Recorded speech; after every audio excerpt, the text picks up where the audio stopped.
right, and welcome to UCFsports.com live. I'm Brandon Helwig, the publisher of UCFsports.com, and we got an awesome roundtable tonight.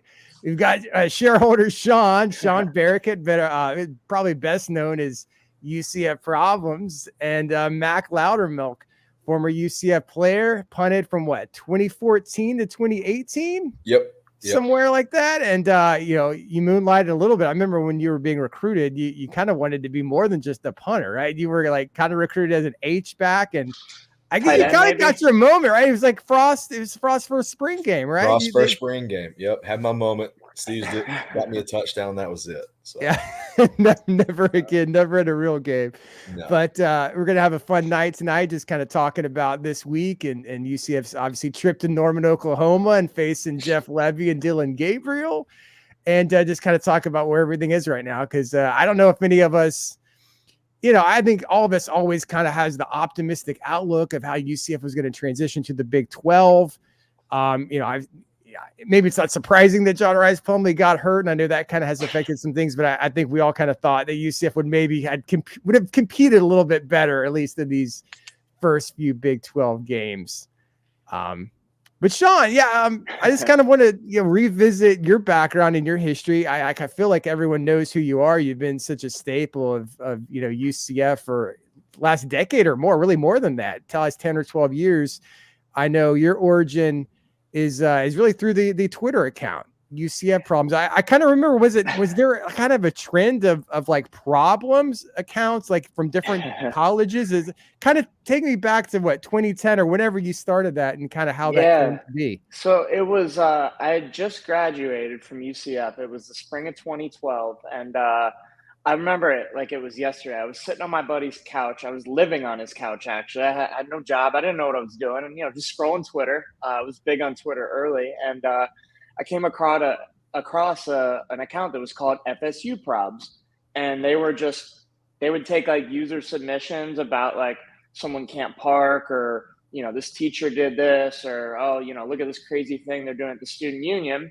And they would post it, and it was really popular. It had like 5,000 or 6,000 followers, which was a ton back then.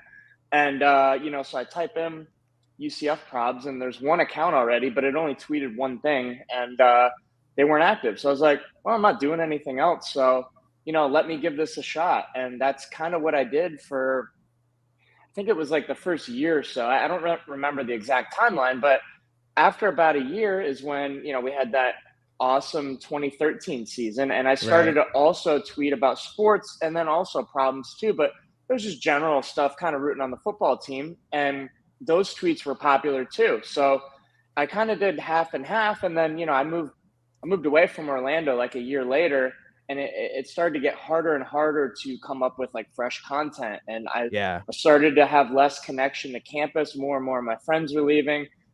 And, it just slowly transitioned between that and also lining up with that Fiesta Bowl run. It was just an easy transition into like, I'm just going to be a sports fan on this account.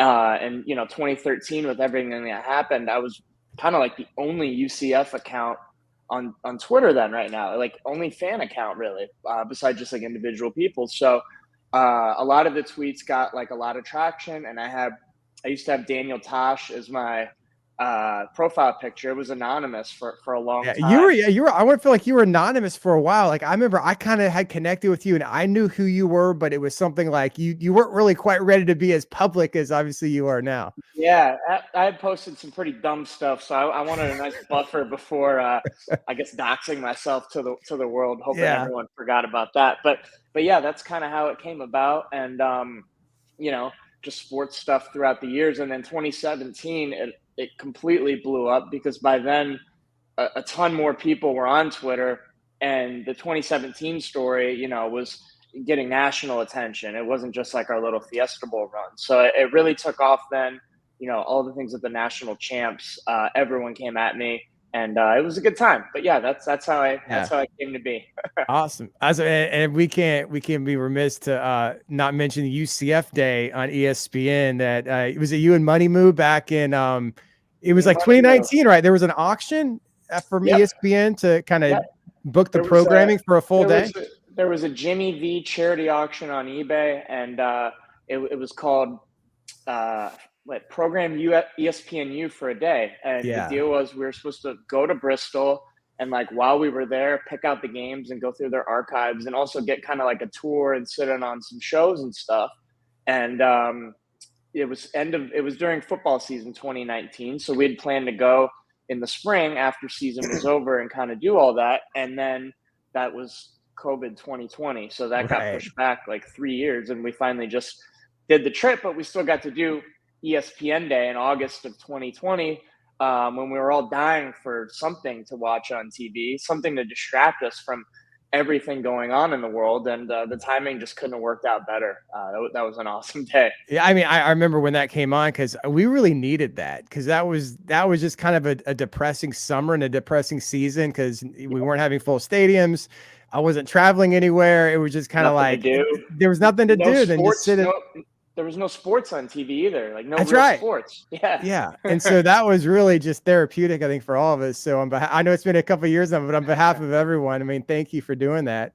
And Mack, what's up, man? How we doing? Doing great. Yeah. So tell us your origin story. I mean, I think a lot of people remember, but you were from Valdosta, Georgia, and if memory serves, Tyson Summers was a UCF assistant coach. Might have been before he was the D coordinator, and he's a South Georgia guy. So he's always going to recruit South Georgia, and he found you and he said, "Hey, you could play punter. Maybe you could play H-back." What are your kind of memories of how you got connected to become a UCF student athlete? To be honest, it was the summer going into my senior year.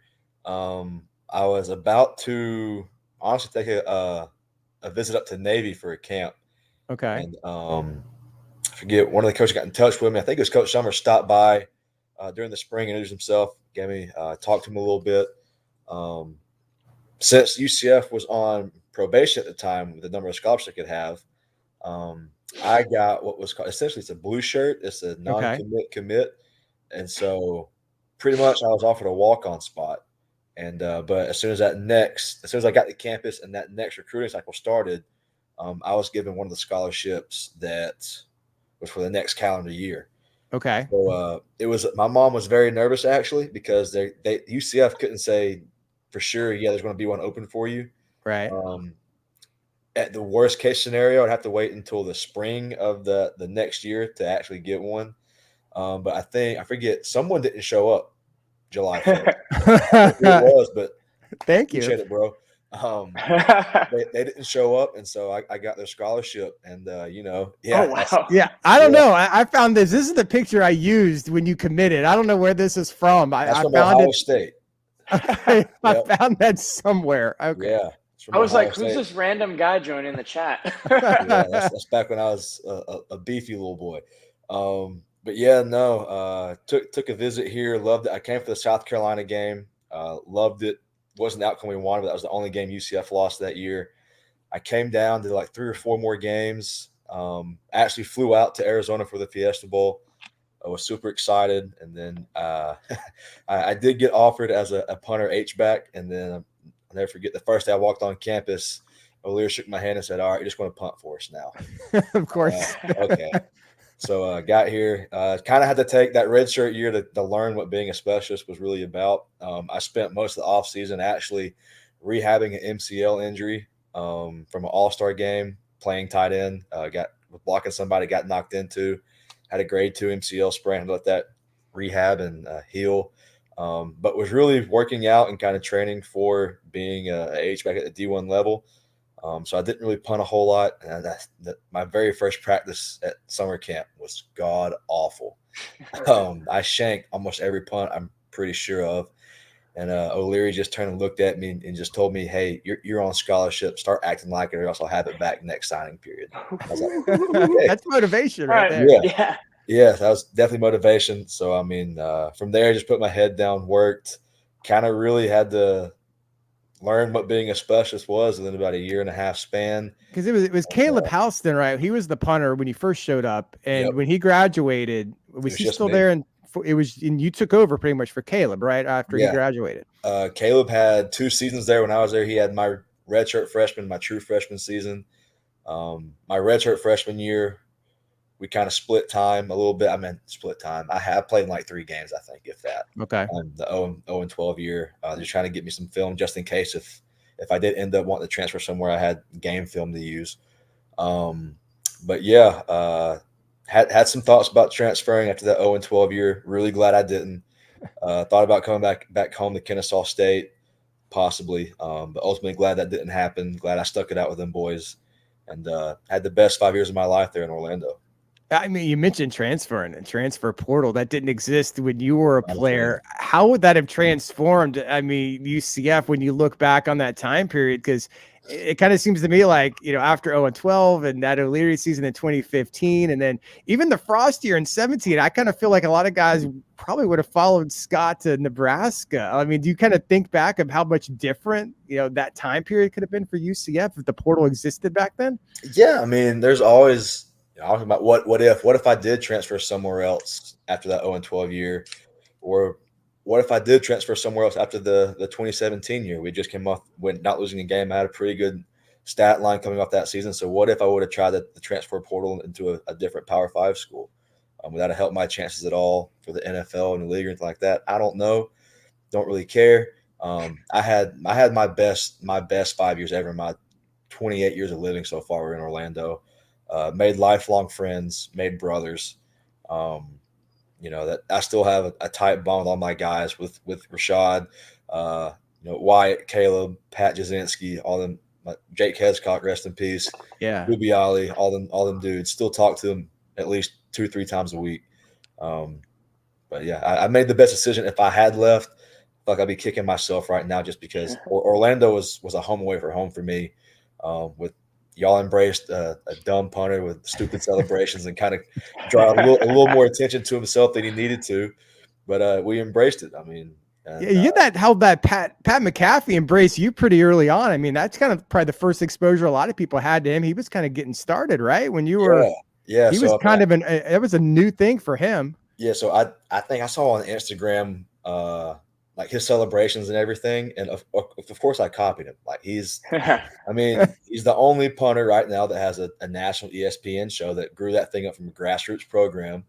And then now it's a multi-million-dollar a year business that he has. He's probably made more money off of that thing than he had on his NFL contract. Not just punter too. Out of anyone coming out of the league, he's been by far the most successful in media. Easily. And he's so only been doing it for a few years. Every once in a while, one of my celebration videos will resurface on some random golf Instagram profile or something like that, and then all the captions are "He copied McAfee. He copied McAfee." Well, duh.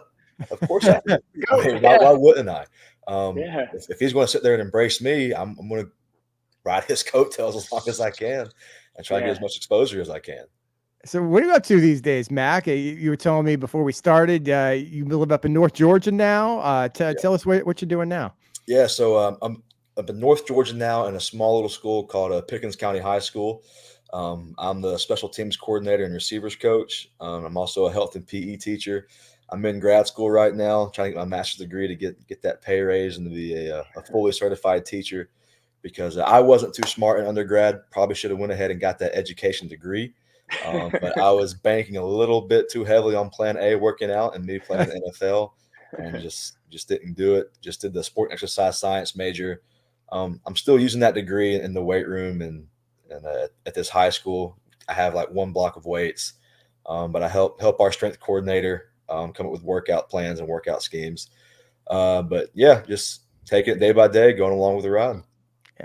Yeah, Sean, you've been to a lot of road games. I feel like you're pretty much always there. You were at Kansas State, correct? I was at Kansas State. I know you didn't make Kansas though, right?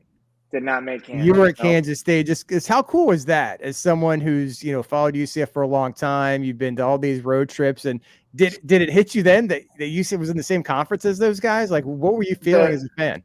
It was, it didn't hit me really until that Saturday morning as we went. We woke up. Before tailgating, we went to Aggieville, the area with all the college bars. It's kind of famous in Manhattan. And I'm like, wow, like I'm at a Big 12 game day for my own school. And that's when it kind of hit me. And it's been pretty cool. I was surprised because, normally, the schedule comes out and you've got like there's usually one like premier away game. And up until this year, it was always an out of conference game that, the majority of fans would go to. And this year everyone had kind of been planning for years about going to Boise State. And then when Oklahoma came up on the schedule, that was a big one too. We might actually have more people at Oklahoma than Boise, but those two really kind of took the cake, and they were no brainers for trips. But if you think about it, our first out of conference or our first in conference Big 12, away game was Kansas State. So I saw that and I'm like, I've got to be at the first one. And it still feels a little surreal. Obviously, wish we could have taken home a win, but it was really cool. And I've been telling everyone, it's so much different being in a conference like this where every single away team and fan base, they have so many fans. They pack all the games. They travel for it, and it's just crazy to be a part of that with UCF now. Yeah. Mack, how do you kind of feel about how UCF has grown since you left, and how do you make that transition? You're a player and guys on the team. Now you're a few more years removed. Maybe you don't know anyone else anymore, and now you're just you're a big time fan too. Just kind of tell us about that transition from going from a player to now a fan that's following UCF in the Big 12. Yeah, I mean, I think I have one of the rare perspectives of knowing like what it actually takes to be a player, to be an athlete. I kind of understand like what their schedule is day to day wise, how they live and everything. It's been hard. I mean, I feel like probably my class and the class before me, maybe after me too, Jake Brown's class and everything. Like we kind of laid the foundation of what UCF should be. We had a lot of success. And it kind of sucks. I mean, not sucks. What's the right word to say? It's disappointing. Like, yeah, I still want UCF to go undefeated every year just because we've done it before, and I want that to be the standard. Like, but also now as a coach, I understand that's not going to happen every year. There's a lot of luck that comes with going undefeated. And there was that year too. Yeah, I mean, you guys were great, but yeah, so much. I mean, and the year afterwards with Heupel's first year, we're on our own 20-yard line in Memphis and rain, and we run a bone formation that we've never ran before. And we somehow break a 4th and 3 play for a 70-something yard touchdown. Taj McGowan. We were down big before that too. Yeah. And not doing anything. Yeah, I mean, it's. I understand. Like, do I want us to go undefeated? Yeah. Does there need to be like realistic expectations? Of course. Like, this is our first year in a Power 5 program, whereas a lot of these teams have had decades to build their rosters and everything. We're still kind of playing catch up.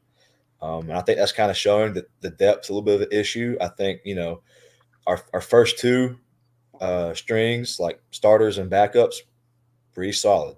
But then, like, you get into a game to where K-State's bringing the third tight end, and it's like, oh, this dude's 6'6", 260. He's not some little scrawny kid. I mean, and that takes years of tradition, years of buy-in by everybody at that program and their roster. I think UCF's going to get there. There's no question about that. We have the atmosphere, we have the recruiting capabilities, we have the money to do it. It's going to take a few years. Honestly, I think I said on another show earlier in the season, like if we win 5 games this year, like that's great. It's going to suck now, but like UCF's going to get rolling. We're going to get the players, we're going to get the depth, and we're going to be okay. We all kind of want everything to happen now. We want to go back to the undefeated days. Understandable. Those were great days. But it's going to take time. And, that's how it is. Yeah. It's obviously about, there's a lot of facets to, what makes a winning program, a winning team, coaching, coordinators, plays being called, recruiting, players development. How important was the locker room? You were there in 0-12. You kind of saw, what morale was like then. You saw what it was like when Frost arrived, and then that transition to Heupel. How important was kind of the behind the scenes stuff, the stuff that, fans and media, we don't see? How important was the locker room when you look back at the success you had, particularly in 17 and 18? Locker room super important. Because I mean, like I said earlier, like with my group of friends, I mean, you want that brotherhood. Like I think now, I'm not trying to poo-poo on NIL, but like a lot of times, I don't know if those issues actually come up in a locker room, but like it's kind of hard to build a true brotherhood when you're looking to the person across from you and they're raking in 6.5 figures on some NIL deal, and you have an NIL deal, but it may not be as much. Right. The jealousy maybe. But I mean, the or you guys that transfer in and like, are they here because they want to be at UCF, or are they here just because that was their best offer and they're just kind of going through the motions? Like it took us, like we did what was called the program.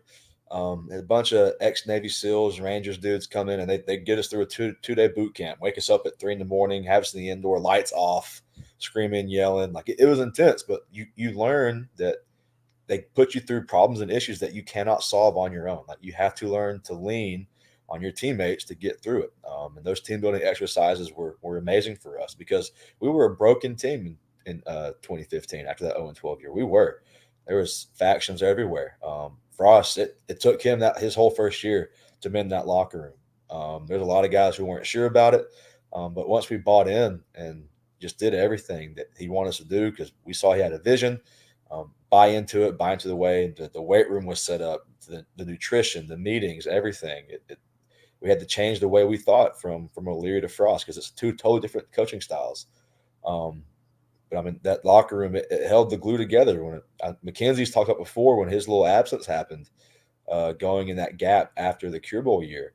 Yeah, and he was homesick, right? I mean, I know it wasn't public at the time, but I mean, he's a young kid. He was booed at the game. He's all the way from 5,000 miles away, and there was a concern that he wasn't going to come back. Yeah, he was going through some stuff, and then I mean, like there's fractions in the locker room with that. Like some kids want him to come back. Some other kids were let him stay gone. We don't need him. But, I mean, he came back. We had to embrace him. We understood that he had some personal issues to deal with. I mean, we were brothers after that. We handled every little issue that came up. If somebody missed a meeting, Frost never knew about it because we handled that in-house. When we cleaned up every piece of tape, we tried to leave the locker room as clean as it was when we first walked in there. We took pride in being UCF Knight. I mean, it is what it is. You can't overstate how important that locker room is. Just because, like, if you don't have a good locker room, it doesn't matter what coach you bring in. It's not going to work. It's not, because at some point in the game, adversity is going to strike, and you have to turn to the person to your left to do their job, and the person to their right to do their job, and you got to do your job too. And then if you get all 11 guys doing their 1%, then that's like 99.9% perfection. You're never going to have a perfect play, but you can hope for 99% of a perfect play. And then, once you have that confidence in your teammates and your brothers that you're going to go and compete your heart out and leave everything out there is no doubt, then that's when you get a real successful team. And it's just whenever you have that whole locker room gelling, a brotherhood, handling adversity like adults should, that's when you see the undefeated seasons and the national championships happen. It's always the team that probably has the best camaraderie that's going to be the winningest team that year. Sean, you're muted, Sean. I know you got a special guest behind you, right? You got a special guest behind you. Who is that? That's one of my dogs, Sailor, and then there's another one, right? Okay. I see them both. Yeah. Okay. All right. Yeah, sorry about that. Shoot. That's fine.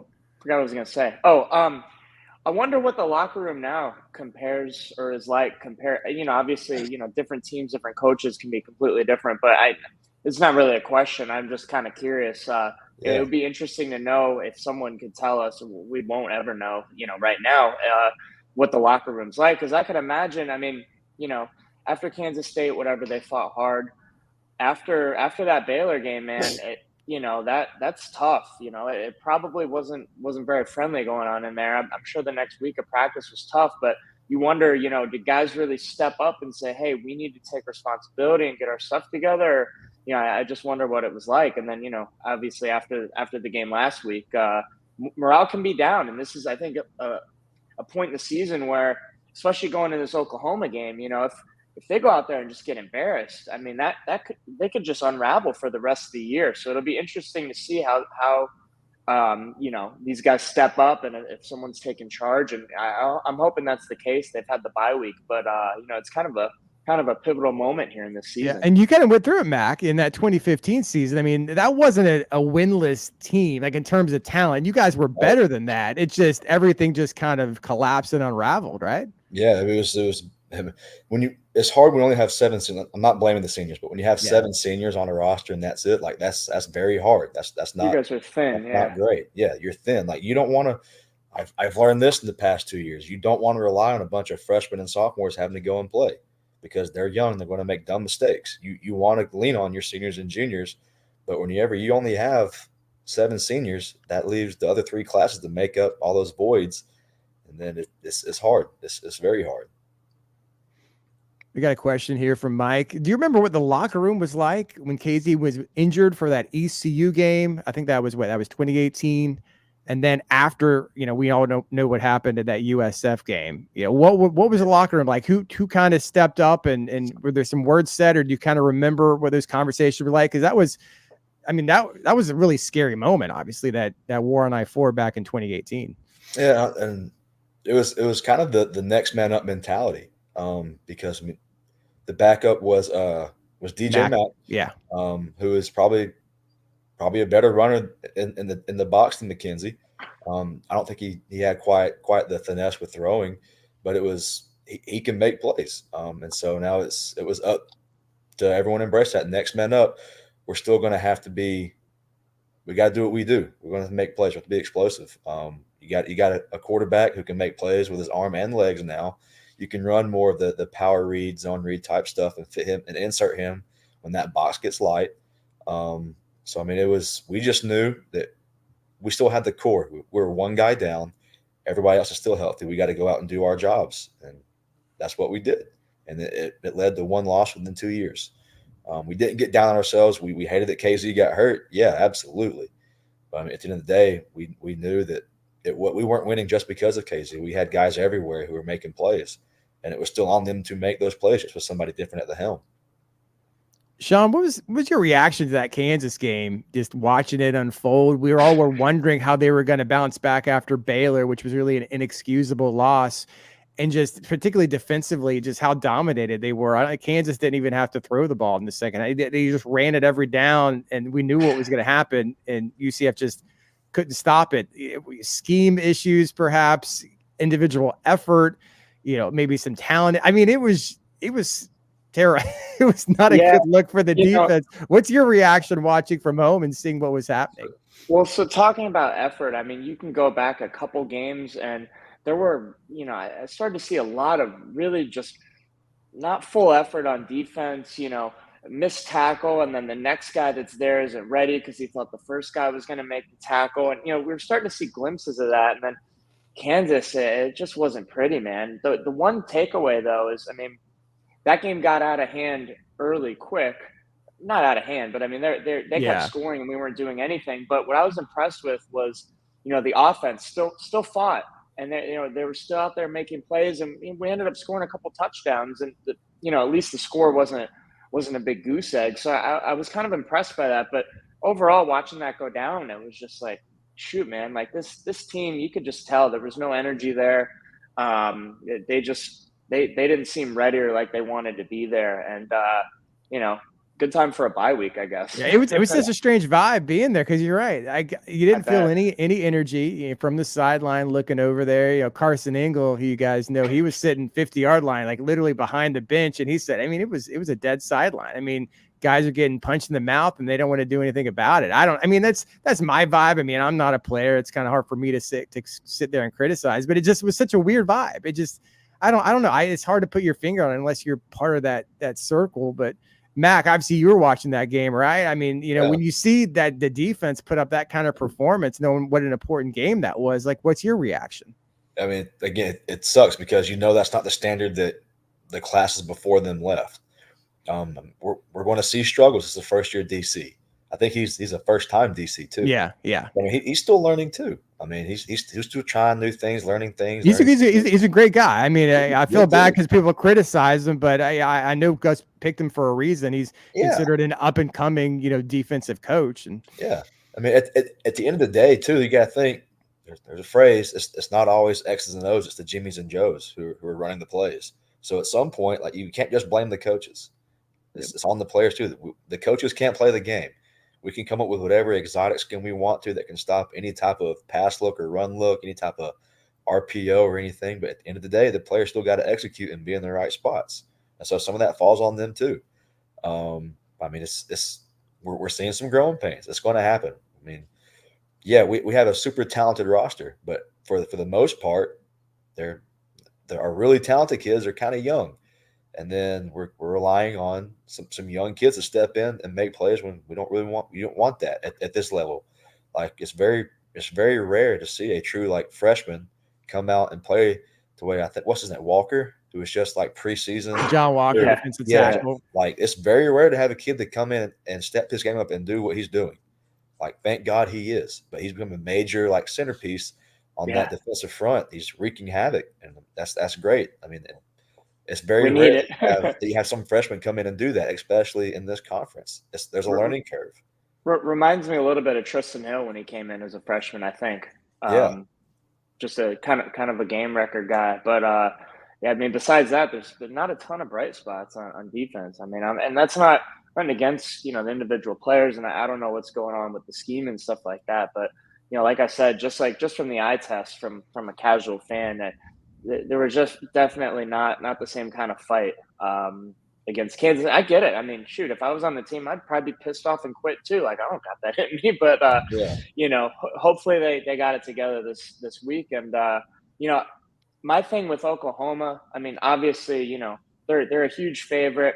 I'm not going to be disappointed I'll be disappointed. I'm not going to be pissed or like, calling for anyone's head if we lose the game. As long as we fight, that's all it is. At the end of the day, you can't control everything that happens, but you can control your effort. And that's really what I want to see out of these guys. It's just a hard-fought game, all 60 minutes. Yeah. I mean, we're going against one of the biggest blue blood programs in the country right now. Like they have years like that. Over the past 6 or 7 years have been to the playoff how many times? 2 or 3? Yeah. You were always in the conference championship. Yeah, I was talking to one of the media guys. He said they've got like $30 million in NIL money to spread around that roster. I mean, I don't know if that's documented, if that's legit or not, but that's what someone told me who should have a pretty good idea of how that works. Yeah, I mean, and that's how it is. Like that's the tradition that they have. Like they want to be the best in the country. So they're going to have all the facilities, all the recruiting things, all the NIL deals they can get to get the best players there and have the best roster they could possibly have. Yeah, and now apparently it sucks because we're kind of seeing college football turning into like the NFL free agent model, where it's not so much you don't have the same kids on the roster. You don't get to see them grow from freshman year to senior year. Now it's pretty much you go in 1 year, boom, get your money, play a year, and if you get an offer somewhere else, all right, see, I'm gonna go for this contract instead. Yeah, it's true free agency, which it is. I mean, it kind of sucks, but when you combine the 1 year transfer rule with the NIL at once, we went from if you wanted to transfer, you better have a good reason because you got to sit out a year unless you got a waiver. Now it's like, oh hey, there's unlimited amounts of money and you don't have any repercussions for transferring. So it's I went from like way too restricted to like just the absolute Wild West. And I was always a proponent of NIL. Like I think absolutely. I wish I could have went to the autograph signing and get paid a couple $100. That'd have been awesome. Right. I'm also saying your branding would have been awesome too. Awesome. Man. But there's no reason for a college kid between the ages of 18 to 23, 24 years old to be making 7 figures right now. It's not needed. Sorry. Like at some point there's going to someone's got to step in, like make some guidelines and rules.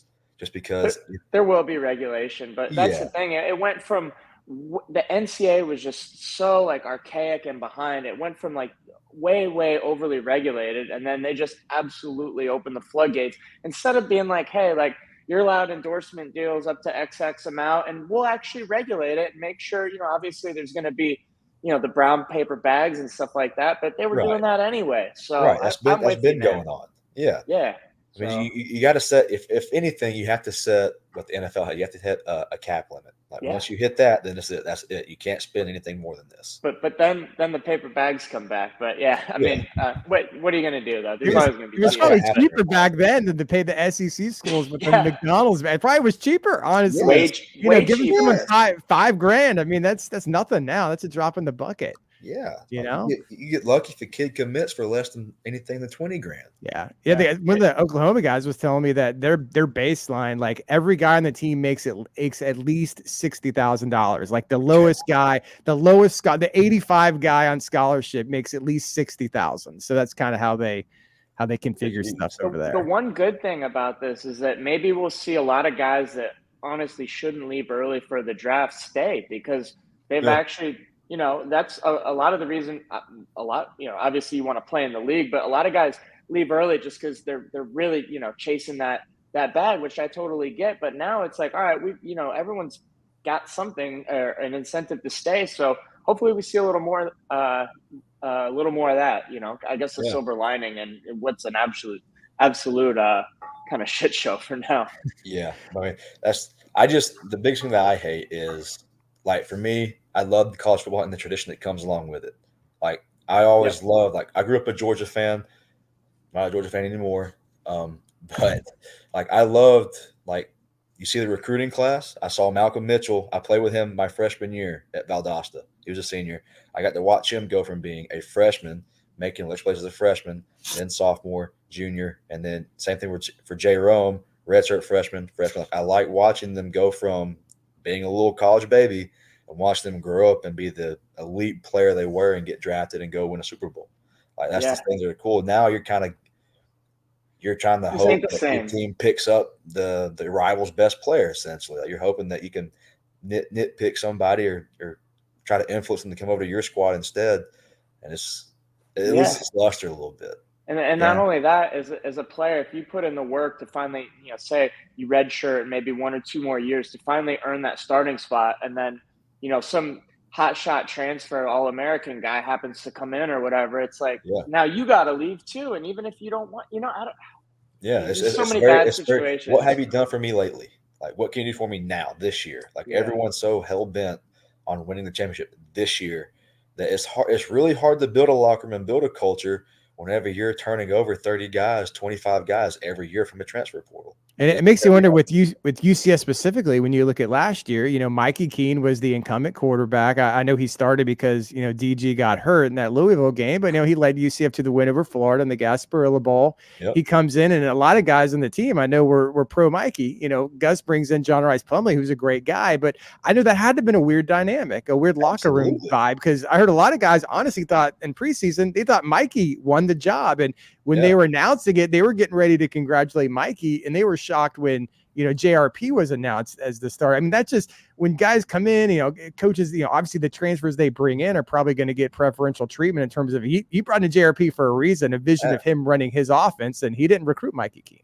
Right. Yeah. I mean, just who's your guy? You're going to bring in your guy to come with you. Just like it's same for a coach. Like, if I get a head coaching job, I want to bring in the guys who I know and I'm comfortable with to come and coach with me.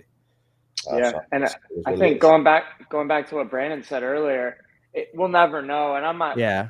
It's a weird hypothetical, but you got to think. There would have been a handful of guys following Frost to Nebraska. You can't blame them. I mean, that's who they were recruited by, and I get it, but it's just a totally different time from now on. I mean, if you're hiring a coach right now, like let's say if UCF or any other school has an opening, when you're interviewing coaches, you want to know who they can bring with them. Who are you going to get in the portal? Who's going to follow you? That's just as important as, what kind of leader of a program you are, what are the X's and O's, like what kind of players are you going to be able to recruit? Yeah. I mean, it's just like what Dion said, I'm bringing my luggage with me and it's Louis. Pretty good. Classic, man. You gotta love what he's doing over there. What are your thoughts on Dion, Mack? I'm sure you. I'm sure he's great to play for. Like, I would love to play for Dion. Just his vibe, his aura. Like, he's prime time. Like, that is who Deion Sanders is. Wherever he goes, he's going to garner the attention that he gets because of who he is. But at the same time, it's not just words. It's not just talk. Like, you can tell, like, he holds them boys accountable. He's a great coach. Look, from what I can see, like, even the guys who did stay at Colorado who weren't promised a spot, like, they seem to play really hard and play for him. So, I mean, I think it shows for him as a coach to keep holding on to those kids. You bring in your Louis luggage, and those kids know, hey, you're going to the bottom of the depth chart probably, but you still got to fight for a roster spot. I think it's great. I mean, he's doing a great job over there. Again, he's going to go through growing pains. It's his first year. We've seen it. Yep. Give him 3 years. That roster is going to be loaded. He might. Going to be there that we long. might see him next year. I mean, UCF might see him next year. I would think that he wants to come to Florida. I mean, I don't know if they're going to do any special favors with the Big 12 schedule, but I think that makes a lot of sense. Make sure Primetime has a game in Florida. Yeah, without a doubt. And then that's the bigger map that he gets as far as television games, recruiting. I'm pretty sure his son is part of like their NIL committee or does something for social media. Yep. I mean, like they're his oldest son films everything. That's why you see it. It's amazing. Like Dion will film everything and put it out there, and then you got other coaches who are like locking everything down. They don't want anyone interviewing anyone, seeing anything. It's just kind of the give all access. Get the more eyes you get, the more fans you're going to get. So I mean, might as well. And for recruiting too. Recruiting too. That's You're not just. He's selling himself to recruits with every piece of content they put out there right now. So they want to be as authentic as possible. And he's a perfect person to coach in this NIL era. It's just awesome. Yeah, Connor, I think they said the Big 12 schedule, they're going to finalize at least opponents by late November, early December. That's what Commissioner Brett Yormark said at the Big 12 Basketball Media Day this week. But Mack, I'm kind of curious, how do you watch a game as a former player?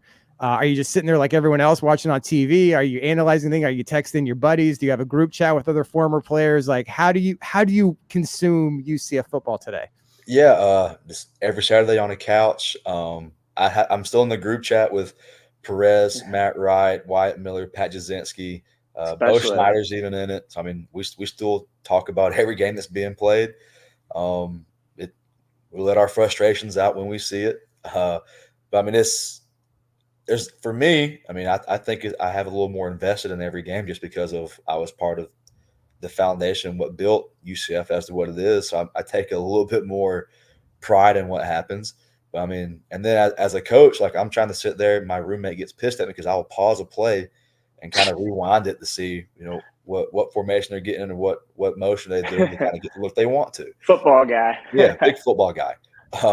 But I mean, I'm very attentive. I watch every snap I possibly can, and especially when it comes to special teams, like I'm watching that. But yeah, I mean, that's super critical. Get very flustered very easily. Have to take a walk around the house every couple minutes to kind of relax and decompress. But yeah, big football guy. Love watching my Knights play. Matt, what do you remember about Jeff Lebby? Because he was there for 1 year, your final season, right, with Heupel. Yeah. He was quarterback coach that year. Yeah. And I don't know how much you interacted with him, you being a special teams guy. What do you remember about him? And were you one of the guys, or did you talk to other guys who maybe were pro Lebby, when Heupel left and he was interviewing for the head coaching job? Obviously, he went to Gus Malzahn, but there was a lot of supporters for Jeff Lebby back then. What do you kind of remember from your time there as a player? And were you maybe one of those guys who were supporting Jeff Lebby to be the head coach? Great coach. To come in and handle the whole offensive change the way he did after Frost. You go from Frost, we're averaging, 44, 45 points a game. And, you have to try to live up to that. So, I mean, that's not easy. That's not an easy thing to do when you're scoring 7 touchdowns a game. That's a lot of pressure. But he came in, he handled it. He's a great offensive mind. He will scheme you up like it's nobody's business. A lot of read routes, a lot of double moves, a lot of screens, get the ball outside quick on the perimeter and get the ball in space into their fast guys' hands and let them do what they do. But at the same time, if you lighten that box up, you cover the perimeter, they're about to gash you with zones and power reads and everything. So, I mean, he's a smart coach. He's a great coach. He got buy-in from the OU staff. He got buy-in to Ole Miss. I mean, I think it's kind of proven that wherever he goes to be a quarterback coach or OC, they have pretty good luck. They score a lot of points. At the end of the day, you win by scoring one more point than another team. So that's always good. But yeah, I was a proponent of Lebby coming back to UCF just because of what I saw him do under that 1 year with Heupel that I was there. That was a heck of an offense. And I know that points speak a lot to recruiters or to recruits. Oh, yeah. If when you're putting up 50 burgers on everybody every week, that speaks. Yeah, it is. Yeah, exactly. That speaks to players wanting to come play for you. It's exciting. It's fun. They see the flashy go routes, the screen passes that go for 60 for a big gain or a touchdown. Like, that stuff matters, and that's what his offense is. But yeah, I mean, he's a great coach, great dude. Love being around him in the locker room. Really a player's coach. Like, he'd cut it with you in the locker room before meetings. Like, he'd sit there and joke around with you, but whenever the meeting started, like, it was all business. It's time to get to business and get to work. But yeah, great coach. He's dangerous. Yeah. Sean, what are your memories of kind of your relationship with Dylan Gabriel? Because you were like a model. You were like one of the models for DG the brand. I distinctly remember that, and I admire the hustle, man, because that's when NIL first was announced and first came out. And in the early days, it didn't take long for things to kind of pivot to collectives. But I mean, he was hustling, and I admired what he did. I think he was working with his brother. He established that clothing brand. He was hustling to sell his gear, and you kind of assisted him with that a little bit. Yeah, no, it was cool. Because NIL was announced that it would happen, I think, like a year in advance. And, he had kind of got the wheels in motion for everything. So when I think it was July 1st or whatever, when that day hit, he was like full launch. Whereas everyone was like, oh, hey, we can make money now. How are we going to do it? He was ready to go. And the endorsements and stuff started, but he had the whole clothing line. But, he just reached out randomly. I guess he knew I was like popular as a UCF fan and figured, it would be a good bridge to kind of the alumni to get the word out there. And we went and did a whole video shoot and everything like that. And it was awesome. I guess I was part of the first ever NIL clothing launch, or I don't know. It was definitely a first at the time. I mean, he might've been the first person to actually profit off NIL as soon as the clock hit midnight and the store opened. So pretty neat story. But obviously, it'll be interesting to see his reception by, our visiting fans this weekend. But I'm a huge supporter. I've bet on him to win the Heisman every year since he left. And I love seeing him do well out there. And it's cool. But I also get why most people, aren't happy with him and the way he left. Wasn't the best. And I don't want to speak for him, but he would admit that himself. I think it's pretty obvious. He did not handle that well, but we all make mistakes. So yeah. Are the rumors true, Sean, that you're going to wear a DG dedicated to greatness jersey at the game on Saturday? Is that true? Man, I don't know. I'll have to call Goodwill and get it back. No. I've got a DG jersey that I'm wearing, but it's not that one though. Okay. I'm not gonna not represent UCF. Come on.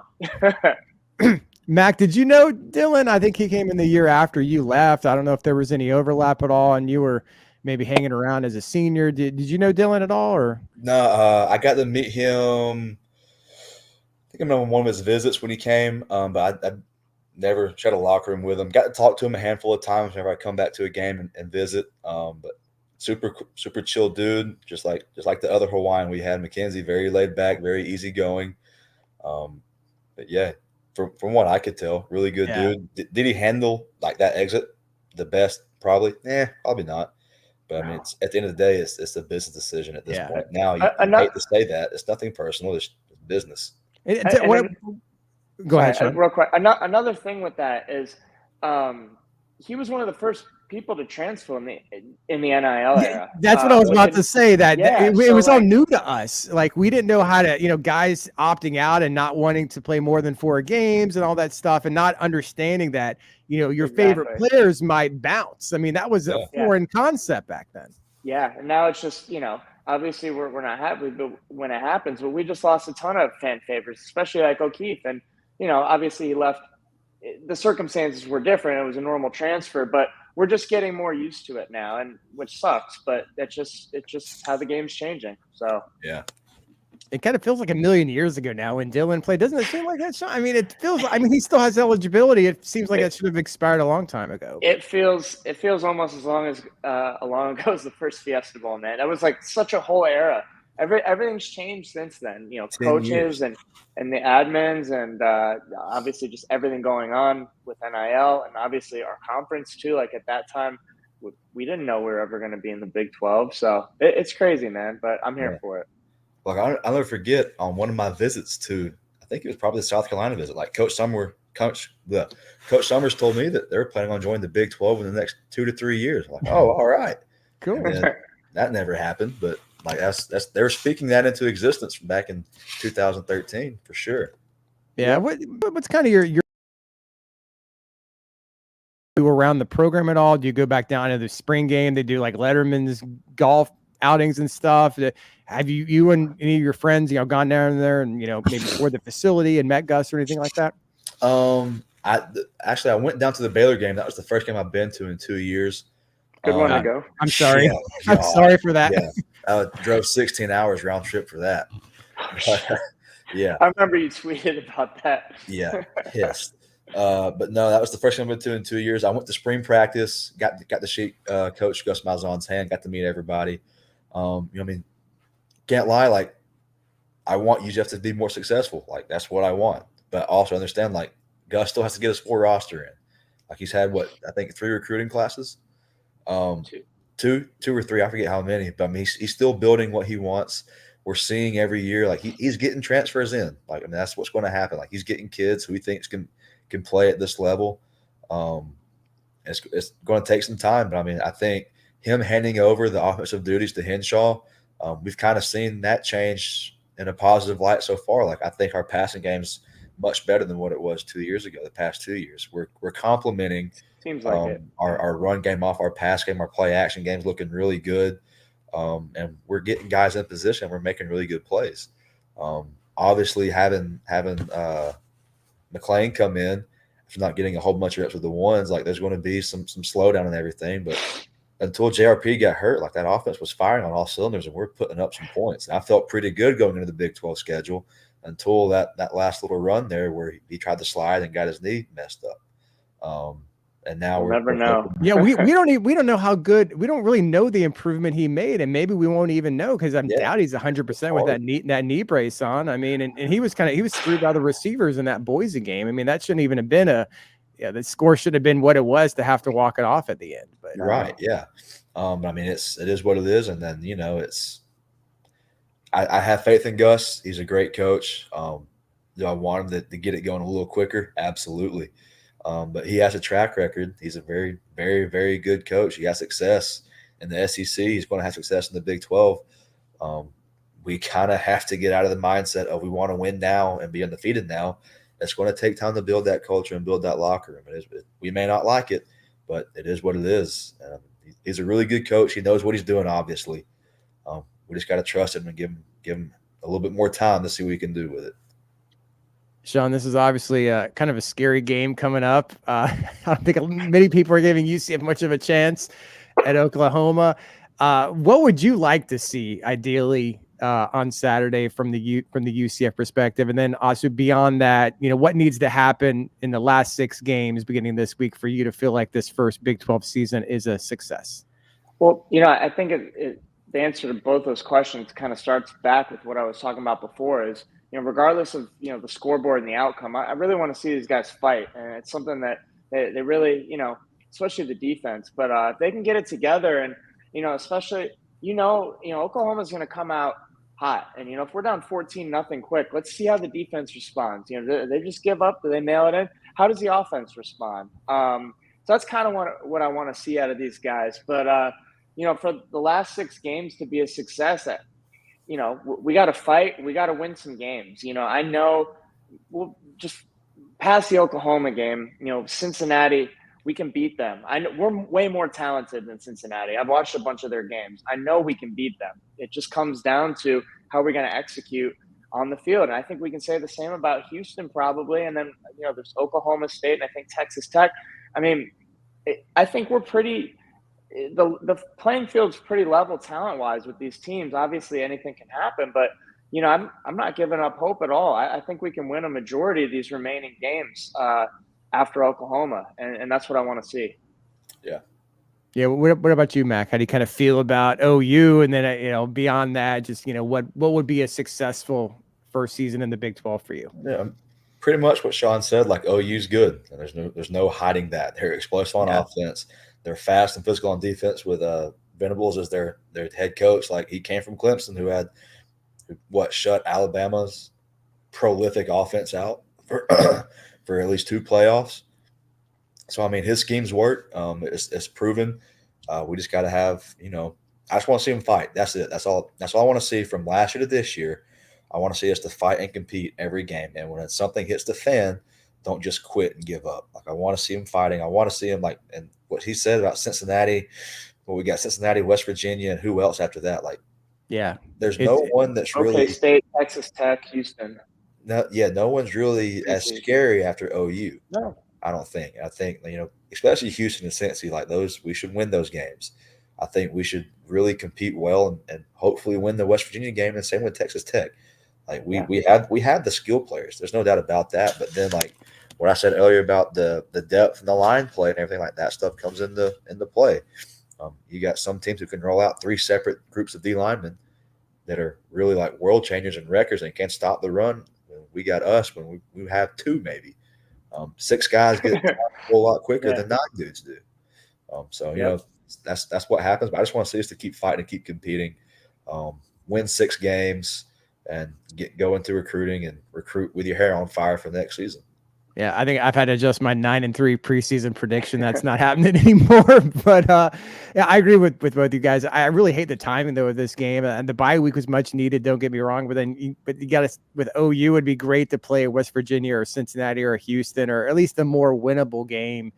After the way you lost the last 2, UCF just needs a win. Just it doesn't matter who it's against. You just feel like, you hope it's not. I hope it doesn't get out of hand on Saturday. Yeah, you hope it doesn't get out of hand, because then you just kind of wonder, how things can kind of spiral if it does. Trickle into the rest of the season. Yeah. But I don't see why we can't hang with these guys and beat them possibly. I know that's crazy. The defense, if they just play a little, they're going to be be overlooked. I mean, I know they're going to be motivated. Levy and Gigi, they want to run it up, but in a way, they're probably thinking they're going to have an easy time.